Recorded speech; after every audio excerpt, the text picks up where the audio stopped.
You get to spend an interesting way to spend your summer, or the end of summer vacation. Summer vacation, yeah. Yeah, how did you end up? You ended up over in Africa. You want to explain how that all worked out? A friend of mine was working with the Kiva program, where they take small donations to farmers, small business owners. So he was going there no matter what for 3 months, and he had an extra ticket and offered for me to go. And so I kind of reached out, just Googled some information about Kenya basketball, and hooked up with a federation coach there, and decided to do a 2-day clinic with kids aged 7 to 15. So kind of coordinated that with my trip.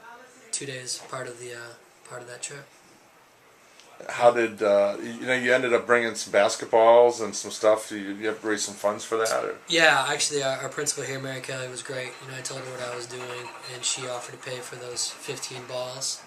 And my friend that I went with, he purchased 3 basketball hoops and purchased all the T-shirts, and I kind of coordinated the certificates that we gave to each kid.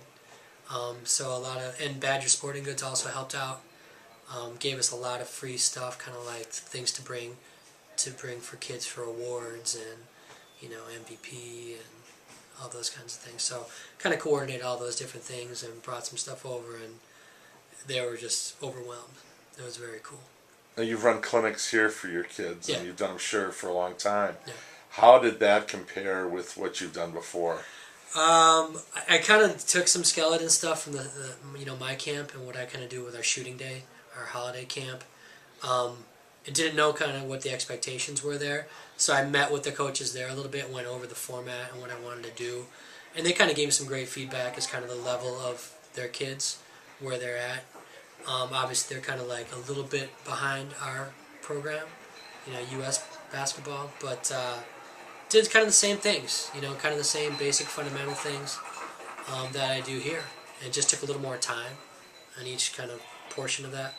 Just took a lot of time to kind of teach kind of basics, fundamentals.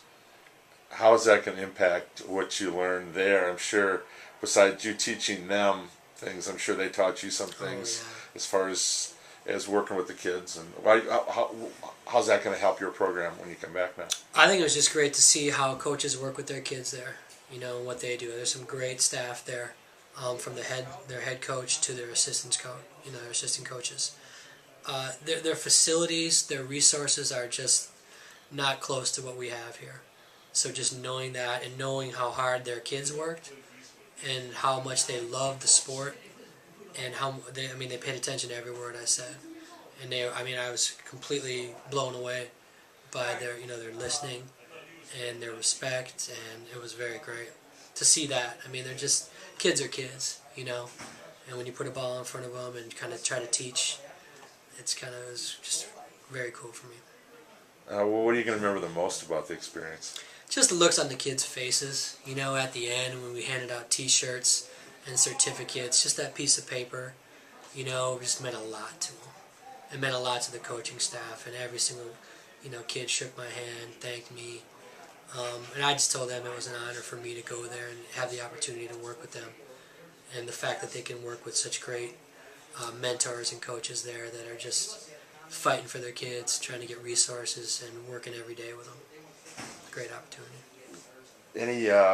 Any surprises as far as ability or how they reacted to maybe certain drills or reacted to things that maybe you weren't used to? I'd say the most impressive were the youngest girls, ages 6 and 7. We did one of our last contests for the day was called King of the Court. It's a one-on-one drill. And these 2 girls are probably 6 years old. And defensively, they were more aggressive. I was blown away. They just got after it. 6 years old.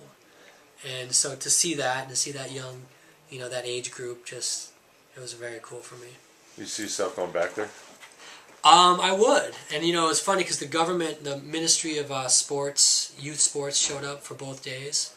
And they said in front of the rest of the campers, they said, next year we'll try to bring them back on our dime. I don't know if it's going to happen, but the kids had a great reaction, so that was very neat too. So I would, absolutely. Made a good connection with the coaches there and remained in touch through email. And then where exactly were you? Nairobi. So it was just outside of Nairobi, about 10 minutes. Kayole was the name of the district. It was a parish, and it was at a Catholic church, outdoors. And I mean, looking at the rims and the court, they played on like brick. The full court was kind of like a brick, so it was uneven, and it didn't matter. I mean, the kids just loved it, and they adjusted to it, play on it. So for me, it was a big adjustment, but that's, they really got after it. Basketball's basketball, no matter what. It's a universal language. Yeah, absolutely. I mean, I definitely slowed down speech sometimes, but to demonstrate drills, that was it. They picked it up. Yeah, were there any language barriers, so to speak? My coaches were great. I mean, they spoke both Swahili and English, so they translated anything that needed to be translated.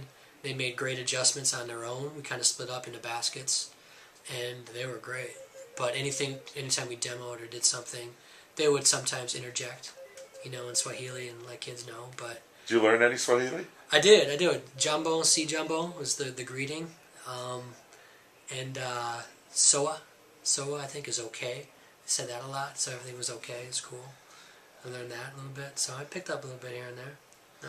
What was the whole trip like, travel time from here to there, and what did you have to do anything to prepare for it? Had you been overseas, so did you have to get a visa, or? No visa, passport, I had to update that. And my friend just said, I'm not going to tell you what the travel time is. It's going to be kind of brutal. So it was probably 27 hours with layovers to get from here to there. So I went like Detroit, Amsterdam to Nairobi. So it was about 4 hours layover each spot. Yeah, so it was, when I got there, I was a little bit, yeah. When did you leave? I left August 15th and returned August 25th. So it's kind of like a full day of travel. I was a little. How's the jet lag? I'm almost all right now. I'm almost all right. Yeah, I'm getting there. But there, I mean, it's a kind of a quick transition. I got kind of just the adrenaline. That was fun. Yeah. Did you get to explore the country a little bit? I did. I went on a safari the first 3 days, which was just kind of surreal. Just in the wild, elephants, giraffes, wildebeest, gazelles everywhere. That was a whole day we did, which was very cool. A couple lions. Yeah. So I'm sure you talked to your players and your kids back here. What'd you do for your summer vacation? Not too many people are going to be able to top you, I think. Yeah. It was and just to see it, to experience it. I mean, a third world country where these kids live and kind of the obstacles they face every day. It just, it gives perspective. So I think I definitely will share that with them. Something you'd advise other coaches to try to experience? Absolutely. I mean, for me, it was a once in a lifetime. If I have an opportunity to do it again, I definitely would. But I mean, just the camp itself. I mean, I told my wife was worth every second of it to work with those kids and those coaches. What did your wife think about this whole thing? If she didn't give the go ahead, it wouldn't happen. I mean, she definitely sacrificed to take care of my son and to arrange to take some time off, but she definitely was supportive and pushed me to take the opportunity. How long have you been coaching? Basketball? This would be my 13th year coaching. Yeah. And when you started coaching, could you ever see yourself being an international ambassador for basketball? No. And I told kids there, I just said, being involved with it, playing it, and coaching it allowed me that opportunity. So, absolutely worthwhile, but I could not. I never would have thought that. Anything you learned that's going to help you next time you make a trip? Oh, I think for sure. I don't think there's a tougher place I could have traveled as far as getting from one place to another. It's tough. I mean, Nairobi's a huge city and very busy and a lot of logistics, and it's basically, it's kind of like New York. It's like you have to kind of mentally prepare when you leave that it's going to take time to get places, and there's going to be traffic, there's going to be obstacles, so I think that really prepared me to, if I want to travel again anywhere. Yeah. Did you get to drive at all? Or did No. You left it to somebody else?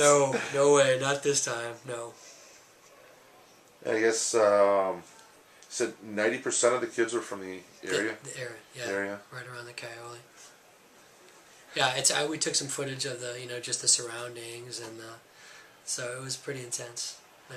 Any social network? You make any Facebook friends or? Yeah, absolutely. Yeah, and actually, government officials took down my information, so they said they'd be in contact, and all the coaches for certain. I'm going to try to get them some video footage of the camp, and they're working with kids because it's going to be a huge push for them. This federation, the Far East Basketball Association, to try to get funds and resources for kids because it's not really a focus right now. So this is a great opportunity for them to kind of get exposure working with kids. And it was really nice because they brought media there, and it was a national news story for one night on Wednesday. And they got some great FaceTime, and so that was a great kind of a win-win for them too. So feel like you opened some doors. Is that probably the most rewarding part? To Yeah, spread the basketball word. definitely. And I would love to help them. I mean, just get some more funding and some more resources because they just don't have it right now. So that's a goal for them. Great. Well, thank you.